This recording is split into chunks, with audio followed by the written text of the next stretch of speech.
بسم الله الرحمن الرحيم. أما تنافر الحروف فهو وصف في الكلمة يوجب ثقلها على السمع وصعوبة أدائها باللسان. صاحب کتاب نے فرمایا مقدمے کے طور پر فصاحت اور بلاغت کا مفہوم سمجھنا ضروری ہے. سب سے پہلے فصاحت کے بارے میں بات کی. فصاحت تین چیزوں کے لیے صفت واقع ہوتی ہے. ایک کلمے کے لیے صفت بنتی ہے، دوسرا کلام کے لیے صفت بنتی ہے، تیسرا متکلم کے لیے. تو ان میں سے ہر ایک کی الگ الگ وضاحت ضروری ہے. سب سے پہلے کلمہ فصیح کی وضاحت کرتے ہوئے گزشتہ درس میں کہا ہے کلمہ فصیح ہونے کے لیے 4 شرائط ہے. یاد ہے نہیں؟ نمبر 1 خلوصها من تنافر الحروف، حروف کی تنفر اور نفرت ناپسندگی سے خالی ہونا چاہیے. آج اسی کی مزید وضاحت ہے. پہلے تو فہرست کے طور پر بتا دیا، آج مکمل وضاحت کے ساتھ بتاتے ہیں. نمبر 1 کلمہ حروف کی ناپسندیدگی سے، حروف ناپسند ہونے سے خالی ہو. نمبر 2 بتایا خلوصها من الغرابہ، عجیب غریب ہونے سے خالی ہو. نمبر 3 خلوصها من مخالفت القیاس الصرفی، قانون صرف کے خلاف ورزی سے خالی ہو. نمبر 4 خلوصها من الکراہۃ فی السمع، سننے میں کراہت اور ناپسند ہونے سے خالی ہو. اگر یہ 4 شرائط پورے ہو تو کلمہ فصیح کہلائے گا. تنافر حروف سے خالی ہونے سے کیا مراد ہے؟ تنافر حروف سے کیا مراد؟ خود تنافر سمجھ میں آ جائے تو پھر وہ کلمہ تنافر سے خالی ہو، یہ تو خود بہت سمجھ میں آئے گا نا. تنافر کیا مطلب ہے؟ تنافر یعنی نفرت ہے نا، نفرت اور ناپسند ہونا. تو کوئی کلمہ ناپسند ہونا ایک صفت ہے جس کی وجہ سے کلمہ انسان کی زبان اور کان پر سنگین ہوتا ہے، اور زبان پر اس کلمے کو ادا کرنا سخت اور مشکل ہوتا ہے. اس کو کہتے ہیں تنافر. تنافر ہے حروف زبان پر ادائیگی سخت ہوتا ہے، اور کان اس کو سننے میں مشکل اور کیا ہے سنگینی احساس کرتا ہے.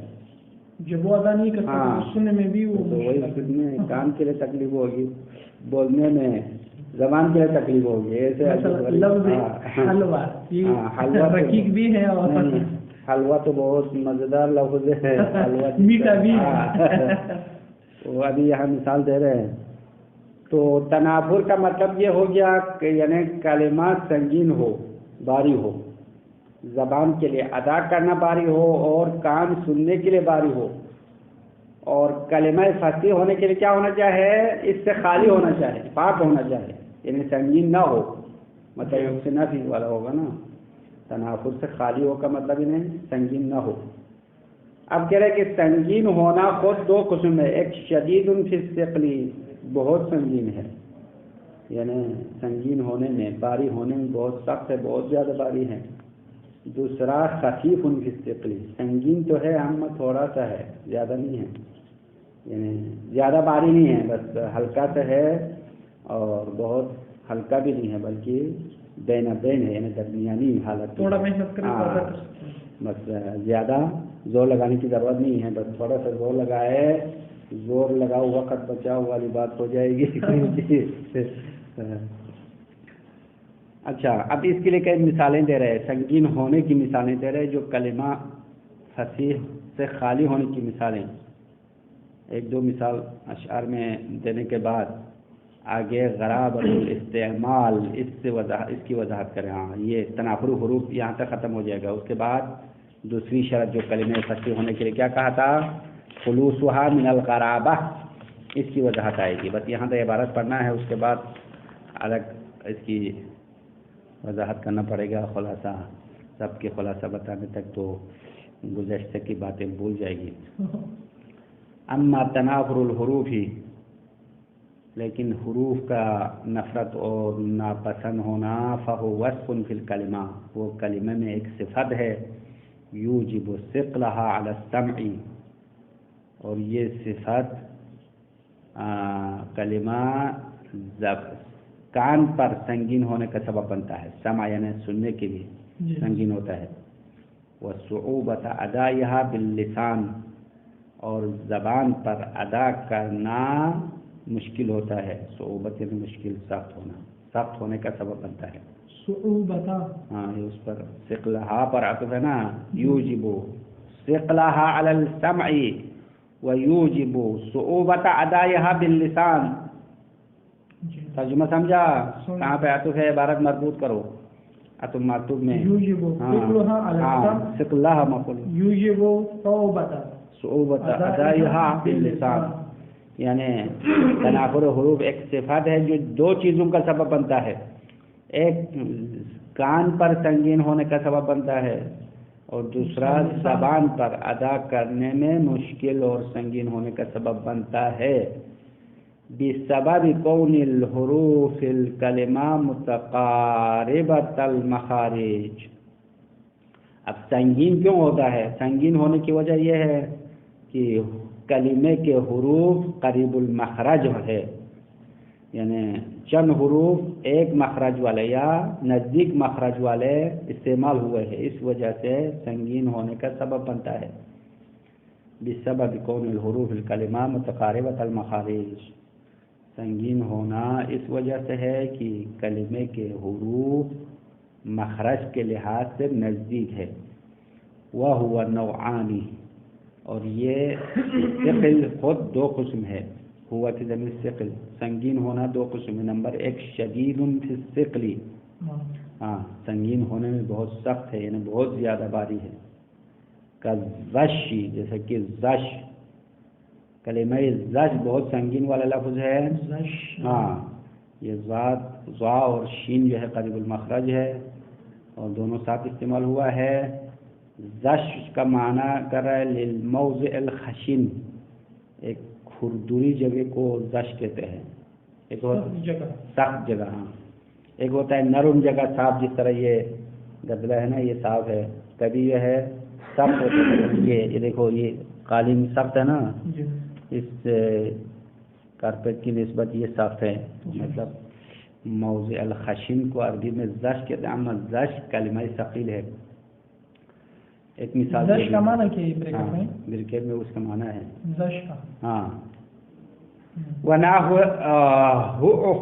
ہاں دیکھو یہ مشکل لگ رہا ہے، زش تو اتنا مشکل نہیں ہے، لنبت ترعاہ الابل، ہاں حق جو ہے یہ مشکل کلمہ ہے، دوبارہ اشارہ کرے،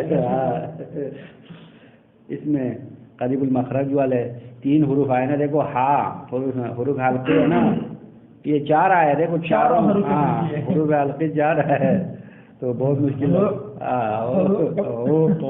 ہو جائے گا، آخر میں الٹی بھی ہو جائے گی۔ اس کا معنی بھی برکت میں کر رہا ہے لنبت ترعاہ الابل، یعنی ایک گھاس کا نام ہے، عربی میں ایک گھاس ہے جو اونٹ چرتا ہے، اونٹ مخصوصاً ترعاہ چرنا، ہاں ابل اس کو کھاتا ہے یا چرتا ہے، ہاں نبت یعنی گھاس کے معنی ہے نا، کسے کہتے ہیں؟ ایک گھاس، مخصوص گھاس کو کہتے ہیں جو خصوصی طور پر اونٹ کھاتا ہے، دوسرے حیوان نہیں کھاتے، اونٹ کھاتے ہیں، بس اونٹ کے لیے خصوصی اسپیشل کھانا ہے، اسپیشل ڈش بنا ہے خدا نے، شاید صحرا میں ہوگا، ہو کیونکہ اونٹ تو صحرائی جانور ہے نا، تو صحرا میں تو عام طور پر گھاس نہیں پایا جاتا ہے، تو اس کے لیے خاص گھاس ہے جس کا نام خو ہے۔ اب یہ عجیب بولنا بھی مشکل ہو رہا ہے، من قول اعرابی، اب یہ ایک عرب کے بدو نے استعمال کیا ہے، عرب کے اعرابی، جو عرب کے دیہاتی لوگ ہوتے ہیں نا اس کو اعراب کہتے ہیں، اعرابی، اعرابی نے کہا ترکت ناقتی ترعل حؤا، وہ کہہ رہا ہے کہ میں نے اپنے ناقہ کو، یعنی اونٹنی، ناقہ اونٹنی کہتے، اونٹنی کو چھوڑ دیا تاکہ وہ خو کھائے، ہاں وہ کھانے کے لیے میں اس کو چھوڑ دیا اس کو چھوڑ دیا، یہ جملہ بولا اس نے۔ اب اس جملے کو آپ فصیح کہہ سکتے ہیں کیا؟ فصیح تو نہیں ہے نا، کلمہ غیر فصیح استعمال کیا ہے، فصیح سے بہت دور ہے۔ ہاں۔ نمبر 2 وخفیف فی الثقل، یعنی سنگین ہونے میں ہلکا ہے، زیادہ سنگین نہیں، ہاں تھوڑا سا سنگین ہے۔ شدید فی الثقل، یہ تو مثال دیا نا، دو مثال۔ ابھی خفیف باری تو ہے اما زیادہ باری نہیں ہے، ہاں تھوڑا سا سنگین ہے، وہ بھی کلمہ فصیح سے خارج ہوگا، جیسے کہ مثال کن نقنقتی، نقنقہ یہ کلمہ فصیح نہیں ہے کیونکہ یہ تھوڑا سنگین ہے۔ اس کا معنی کیا ہے؟ لصوت الضفادع، مینڈک کی آواز کو نقنقہ کہتے ہیں عربی میں۔ مینڈک آواز سنا نہیں، پانی کے اندر ٹر کی آواز کرتے ہیں نا، تو اس کو نقنقہ کہتے ہیں۔ ایک مثال ہو گئی ہے۔ دوسری مثال والنقاح، والنقاح یا نقاح پیش کی طرح لکھا ہوا، اوپر کیا لکھا ہے میں نہیں آ رہا، والنقاح، نقاح، ہاں نقاح للماء العذب الصافی۔ اسی طرح دوسری مثال لفظ نقاح ہے یا نقاح، خا ہے نا آخر میں، نقاح۔ نقاح کا معنی میٹھا اور صاف پانی کو کہتے ہیں، کیونکہ پانی دو قسم ہے، پانی کھارا پانی ہے اور میٹھا پانی۔ تو میٹھا اور ہاں عذب میٹھا، صافی ہے نا صاف میٹھا پانی کو نقاح کہتے ہیں۔ یہ بھی دوسری مثال۔ تیسری مثال دیتے ہیں ونحو مستشذرات، ہاں یہ ادا کر سکتے نا کہ مشکل ہے، ہاں یہ مشکل ہے، سال بولنا مشکل ہے نا۔ مستشذرات، ہاں کہ آرام سے بولنا پڑے گا ورنہ مستشذرات بمعنی مرتفعات، اونچا ہونے کا معنی ہے، اور یہ بھی سنگین ہے، زیادہ سنگین نہیں ہے بس تھوڑا سنگین ہے۔ اب یہ لفظ کہاں استعمال ہوا ہے؟ امرؤ القیس شاعر نے اپنے چچا کی بیٹی کے صفت میں اس کے ساتھ عشق ہو گیا تھا، چچا کی بیٹی کے ساتھ، اس کے بالوں کی صفت بیان کرتے ہوئے شعر پڑھا، اور امرؤ القیس نے اس شعر میں یہ لفظ استعمال کیا ہے، اور اس کا شعر فصیح ہونے سے خارج ہو گیا کیونکہ اس نے کلمہ سنگین کو استعمال کیا ہے۔ من قول امرؤ القیس، امرؤ القیس کے قول سے یصف شعر ابنۃ عمہ، وہ صفت بیان کرتے ہوئے اپنے چاچا کی بیٹی کی، اس کی بال کی صفت بیان کیا۔ ہاں ابنۃ عمہ، ہاں چچا کی بیٹی، ہاں چچا کی بیٹی ہے، چچا کی بیٹی سے شادی کر سکتے نہیں کر سکتے، جائز ہے۔ اور عام طور پر شاعر جو ہے چچا کی بیٹی ماموں کی بیٹی سے عاشق ہوتے ہیں تو غلط ہے، اس کو عاشقی کے اشعار میں ایسے بالوں کی صفت بیان کرتے، کبھی ناک کی صفت، کبھی آنکھ کی صفت، تو یہ چیزیں ہیں۔ شاعر فرماتے ہیں غدائرہ مستزرات الی العلا تذل العقاس فی مسنن و مرسل، مسنن و مرسل، ہاں فی مسنن و مرسل۔ شاعر فرماتے ہیں غدائرہ یعنی اس کے گیسو، غدائر کہتا ہے اس کے سر کے بال، مستزرات الی العلا اوپر کی طرف اٹھا ہوا ہے، بلند ہے، ہاں بال جو ہے اوپر، وہ عورتیں ادھر باندھ کے اونچا کرتے نہیں کرتی ہے، ہاں تو شاعر یہی کہہ رہے ہیں مستزرات کا معنی مرتفعات، اٹھے ہوئے، اس کے بال اوپر اٹھا ہوا ہے۔ تذل العقاس فی مسنن و مرسل، اور تذل یعنی گم ہونے کا معنی ہے، سایہ پڑنا، تذل العقاس اس کے باندھے ہوئے بال گم ہو گئے ہیں، فی مسنن مڑے ہوئے بالوں میں، اور وہ مرسل اور چھوڑے ہوئے بالوں میں، تذل العقاص تذل مانے ذل مانے گمراہ، ضلالت گمراہ ہوتے ہیں نا، ذلہ کا اصلی معنی میں چھپ جانا، ہاں چھپ جانے کا معنی اصلی چھپ جانا، کیونکہ گمراہ لوگ تو حق کے راستہ نظر نہیں آتا ہے، چھپ جاتا ہے، اسی لیے تذل کا اصلی معنی چھپ جانا۔ تو یہاں شاعر کا مقصد یہ ہے کہ اس کی چچا کے بیٹی کے بال اتنے زیادہ ہے کہ اس کے بال سر کے اوپر اٹھا ہوا ہے، اور اس کے بالوں کا دو حصہ بنایا ہے، بعض باندھے ہوئے ہیں، بعض چھوڑے ہوئے ہیں۔ تو جو باندھے ہوئے بال ہے وہ چھوڑے ہوئے بال میں گم ہو گیا ہے، نہیں سمجھے کیا؟ کیا سمجھا؟ اس کے بال اتنے زیادہ ہے کہ بال کا آدھا حصہ باندھا ہوا ہے اور بعض ایسے چھوڑا ہوا ہے، تو جو باندھے ہوئے بال ہے وہ چھوڑے ہوئے بال کے اندر گم ہو گیا ہے۔ ہاں بس اس سے زیادہ مزید وضاحت کی ضرورت نہیں ہے، اس میں تو ایک فلسفہ اور منطق کی بات تو نہیں ہے۔ تو اقاص یا اوقات، یہاں پہ ضمہ لکھا ہے، اوقات ہے، اوقات کا معنی اقدام کا جمع ہے، اوقات باندھے ہوئے بال کو کہتے ہیں، کیونکہ عورتیں بالوں کو خاص طریقے سے باندھتی ہیں نا، اس کا گٹھا بناتی ہے۔ مسنن کا معنی وہی اوقات کا معنی ہے، تقریباً ایک جیسے ہے، یعنی جو جس طرح رسی باندھتی ہے اس طرح باندھی ہوئی ہے۔ مرسل کا معنی چھوڑا ہوا، چھوڑ دیا ہے، نہیں باندھا ہے۔ تو اس کے باندھے ہوئے بال چھوڑے ہوئے بالوں میں گم ہو گیا ہے۔ پہلے مصرے کا معنی تو آسان ہے نا، غدائرہ مستجرات علی العلا، اس کے گیسو کے بال اوپر کی طرف اٹھے ہوئے یا باندھے ہوئے۔ تذل العقاص یا تذل العقاص، اس کے باندھے ہوئے بال گم ہو گیا، فی مسنن و مرسل، چھوڑے ہوئے بالوں میں اور باندھے ہوئے بالوں میں گم ہو گیا۔ اوقات کا معنی بالوں کا گچھا، بالوں کا گچھا باندھے ہوئے بالوں میں اور چھوڑے ہوئے بالوں میں گم ہو گیا ہے۔ اب شاید مثال مستجراتن میں ہے، مستجراتن کلمہ ثقیل ہے۔ کیوں ثقیل ہے؟ کیونکہ یہاں پہ کئی حروف متقارب استعمال ہوا ہے اور یہ بولنے میں تھوڑا سنگین ہے۔ ولا ضابط لمعرفة الثقل والصعوبة سوى الذوق السليم والحس الصادق۔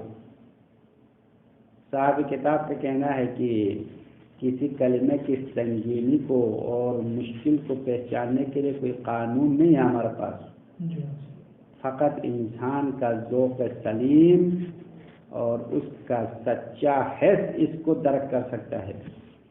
ذوق سلیم سے مراد انسان کا جو اندرونی حس ہوتا ہے نا، جس کو وجدان بھی کہتے ہیں، انسان کے اندر کا احساس اس کو درک کر سکتا ہے، باقی ظاہری طور پر قانون اور ضابطہ نہیں ہے سنگینی اور کو سمجھانے کے لیے۔ ذوق کا اصلی معنی ذائقہ، یعنی انسان کا جو مزاج ہوتا ہے نا، سلیم یعنی سالم مزاج، ذوق کا اصلی معنی مزاج سالم اس کو درک کر سکتا ہے۔ ولا ضابط لمعرفة الثقل والصعوبة، سنگینی اور مشکل کو پہچاننے کے لیے کوئی قانون نہیں ہے، سوى الذوق السلیم، سوائے سالم مزاج، انسان کا مزاج خراب نہ ہو، اگر خراب ہو تو پھر تو نہیں پہچان سکتے، ذوق سلیم کہتے ہیں، سالم ہونا چاہیے۔ والحس الصادق، اور سچا حس، یہ بھی اسی پر آپ تفصیل مطلب ایک ہے، یعنی سچا حس، انسان کے اندر جو سچا حس ہوتا ہے نا ہر انسان میں، وہ پہچاننے کا قانون ہے۔ الناجمین عن النظر فی کلام البلغاء، اور یہ ذوق سلیم اور حس صادق دونوں ظاہر کرتے ہیں، ناجمین نے ظاہر کرنا، دونوں ظاہر ہوتے ہیں عن النظر فی کلام البلغاء، بلیغ لوگوں کے کلام میں دقت کرنے سے، وممارست اسالیبہم، اور فصیح بلیغ لوگوں کے اسلوب اور طریقوں میں مشق اور تمرین کرنے سے ظاہر ہوتا ہے۔ ممارست یا ممارست کا مشق کرنا، تمرین کرنا۔ تو تو یہ حس صادق ذوق سلیم کہاں سے ظاہر ہوتا ہے؟ الناجمین یہ صفت ہے، ہاں یعنی انسان کے اندر ذوق ادبی کہاں سے پیدا ہوتا ہے؟ تو کہہ رہا ہے کہ بلیغ لوگوں کے کلام میں دقت کرنے سے یہ ذوق پیدا ہوتا ہے، اور ان کے طریقوں میں تمرین اور مشق کرنے سے ظاہر ہوتا ہے۔ کیونکہ ہر شخص جو ہے ادب کے بارے میں ذوق نہیں رکھتا ہے نا۔ مثلا شعر و شاعری پڑھنے والے اور شعر لکھنے والے بولنے والے ان کو پتہ چلتا ہے بھائی اس کلام میں کیا خوبصورتی ہے، یہ کلام گٹھیا ہے یا کلام اچھا ہے، تو کون کس کو پتہ چلے گا؟ ان لوگوں کو پتہ چلے گا جو بلیغ لوگوں کے کلام کو پڑھا ہے انہوں نے۔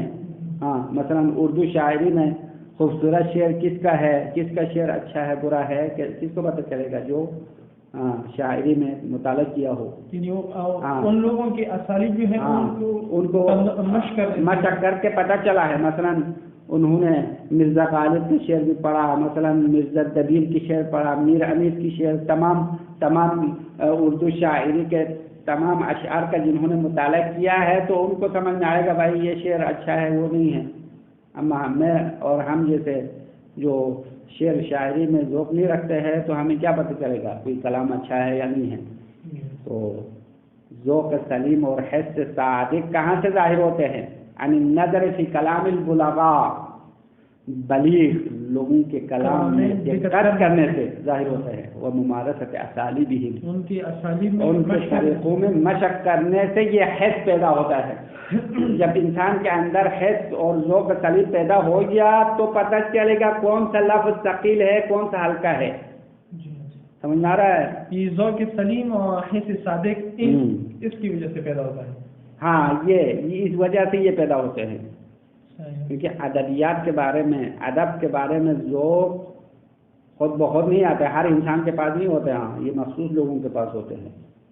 اس طرح ہر کوئی شاعر نہیں بن سکتا ہے، اسی طرح شعر و شاعری میں اچھائی اور برائی اور بلیغ اور فصیح کو پہچاننا بھی ہر کسی کا کام نہیں ہے، بلکہ جن کے پاس ذوق ادبی ہو، ادب کے بارے میں ان کو زیادہ ذوق ہو تو ان کو پتہ چلے گا۔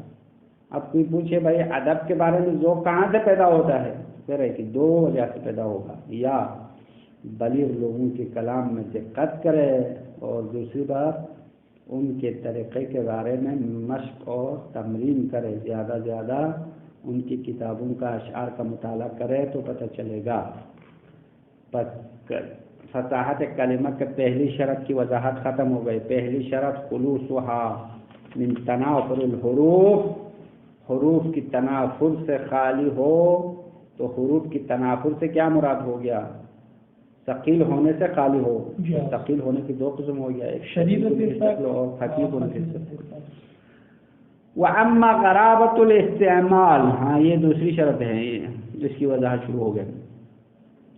اما کلمہ غرابت استعمال سے خالی ہو کہا، یعنی استعمال عجیب غریب ہونے سے خالی ہو، تو اس کا مقابل کیا آئے گا؟ معنوسۃ الاستعمال آئے گا۔ غرابت کے مقابل میں کیا ہے؟ یعنی کلمہ فصیح ہونے کے لیے شرط ہے کہ کلمے کے استعمال معنوس اور مألوف ہو، آشنا ہو، اس کے مقابل ہاں استعمال کرتے ہیں وہ ایسے الفاظ ہو جس کا معنی بھی ظاہر ہو اور اس کا استعمال بھی فصیح لوگوں کے پاس زیادہ استعمال ہو۔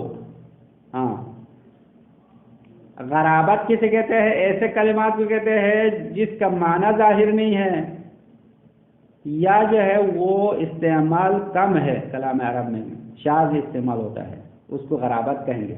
یا استعمال بالکل ہے ہی نہیں، ہاں یا اگر ہے لیکن کم ہے، اس کو غرابت۔ یا معنی پیچیدہ ہے، یعنی معنی پتہ نہیں چل رہا، یعنی معنی نامعلوم ہو، یہ بھی غرابت میں جائے گا۔ اب ان میں سے ہر ایک کی مثال بھی دے رہے۔ وَأَمَّا غَرَابَةُ الْإِسْتِعْمَالِ، استعمال عجیب و غریب ہونا، فَهِيَ كَوْنُ الْكَلِمَةِ غَيْرَ ظَاهِرَةِ الْمَعْنَى، غرابت استعمال کا ایک مطلب یہ ہے کہ کلمے کا معنی واضح نہ ہو، مجمل معنی رکھتا ہو، اس کو کہتے ہیں غرابت استعمال۔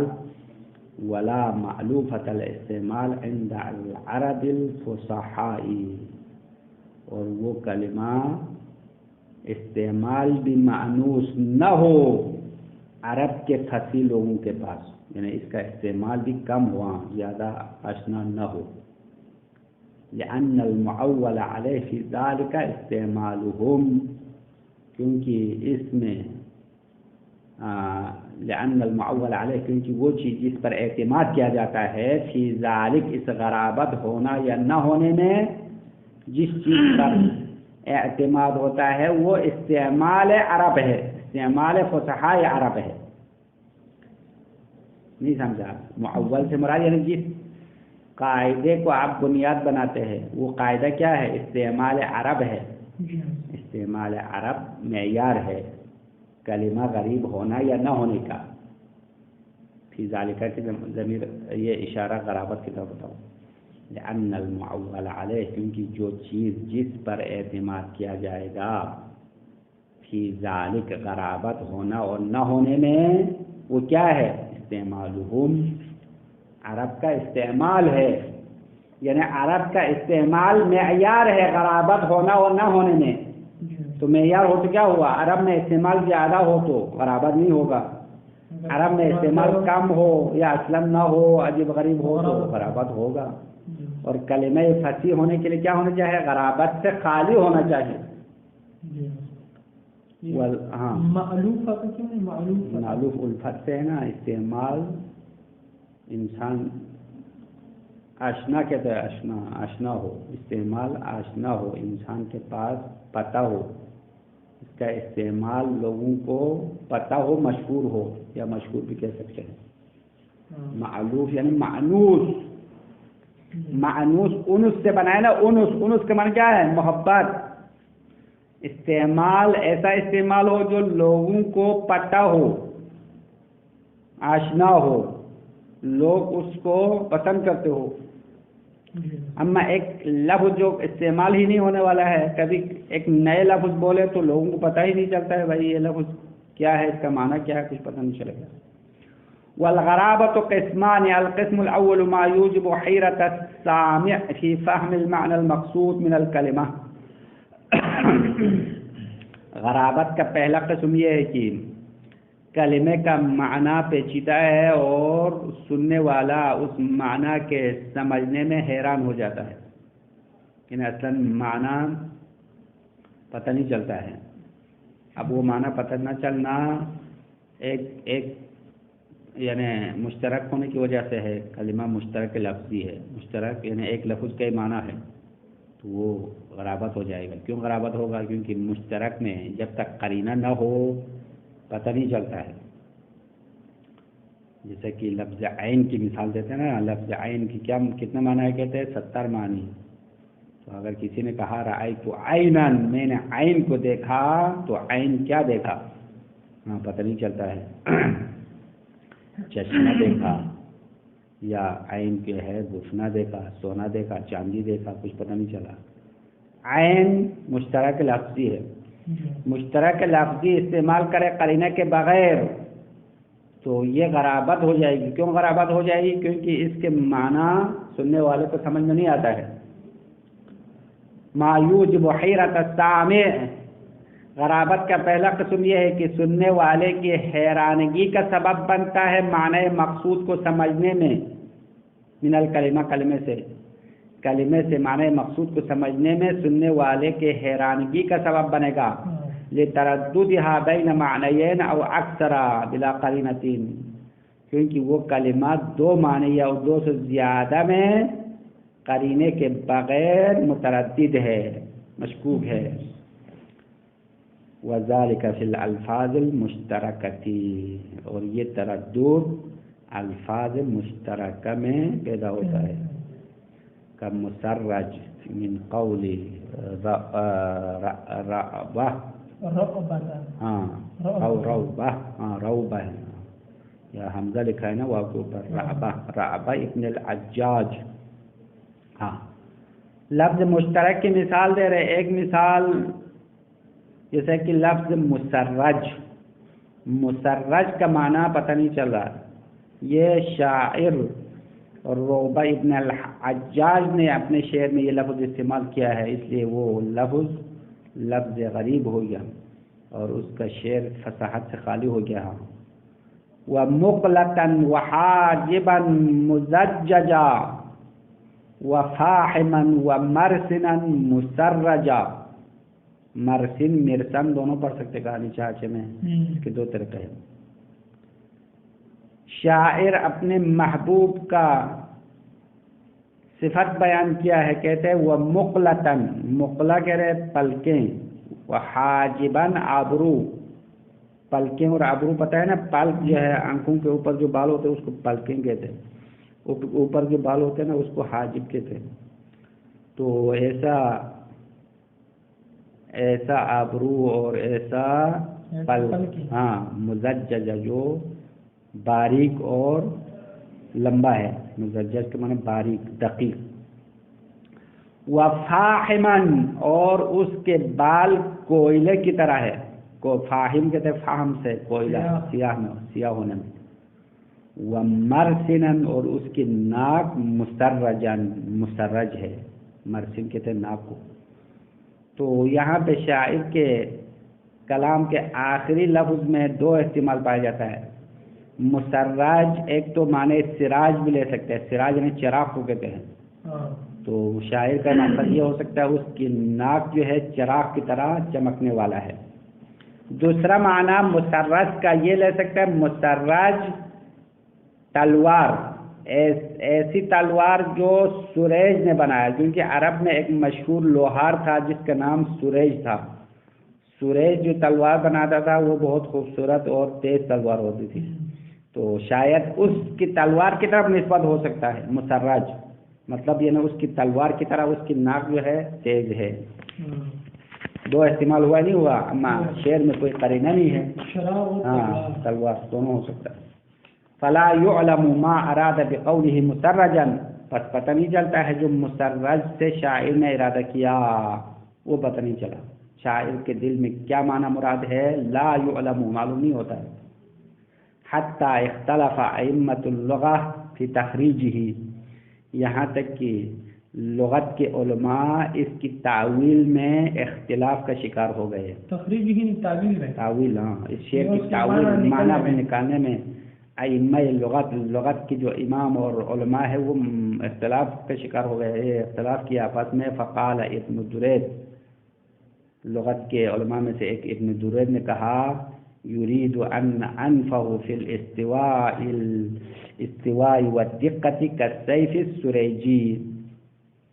ابن درید کہہ رہے کہ یرید، شاعر یہ بتانا چاہتا ہے کہ اس کے محبوب کا جو ناک ہے فی الاستواء یعنی سیدھا ہونے میں، والدقہ اور پتلا اور دقیق ہونے میں، کالسیف السریجی، سریجی کے تلوار کی طرح ہے۔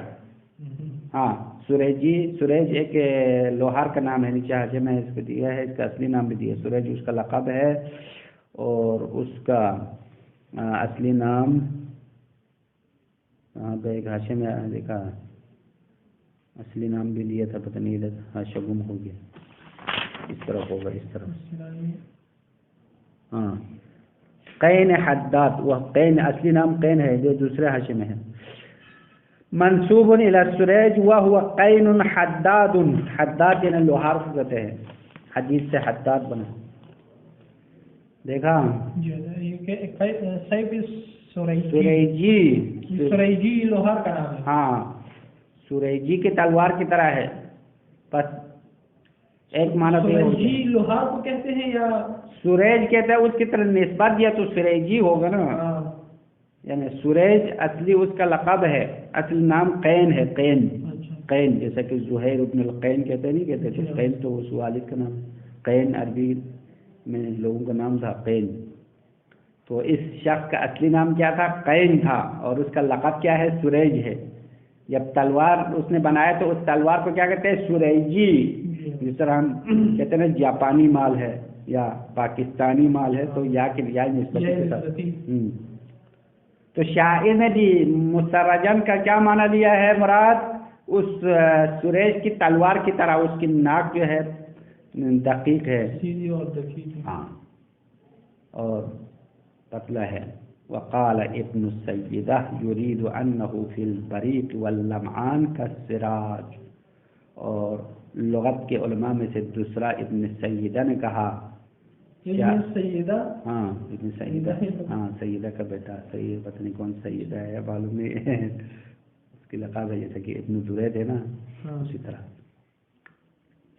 شاعر کا مقصد ہے کہ اس کا ناک چمکنے میں اور روشنی میں کا سراج چراغ کی طرح ہے.